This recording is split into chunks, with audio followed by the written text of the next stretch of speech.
বহু অপেক্ষার পর ইংলিশ প্রিমিয়ার লিগে খেলা তারকা ফুটবলার হামজা দেওয়ান চৌধুরী আগামী ১৭ মার্চ সিলেট বিমানবন্দরে এসে পৌঁছাবেন।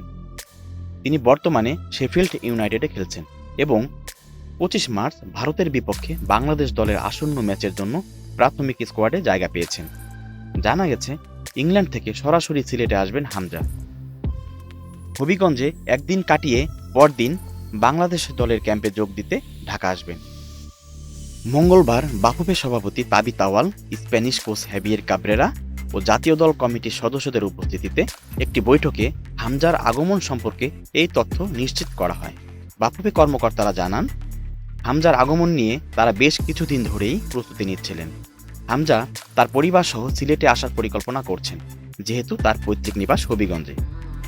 ইংল্যান্ড থেকে সিলেট আসার জন্য তিনি বাংলাদেশ বিমানের ফ্লাইটে ১৭ মার্চ সকালেই পৌঁছাবেন।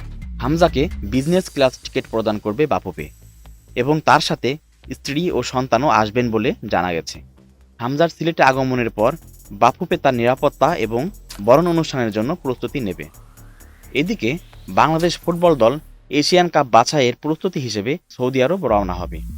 সেখানে ক্যাম্প শেষে ১৭ মার্চ রাতে ফুটবলাররা দেশে ফিরবেন। সৌদি আরবে একাধিক প্রস্তুতি ম্যাচ খেলার পরিকল্পনাও রয়েছে, যার মধ্যে সুদানের সঙ্গে একটি ম্যাচ হতে পারে। বাংলাদেশ দল সেখানে তাইপে ক্যাম্প করবে। Desk report, ২১ television.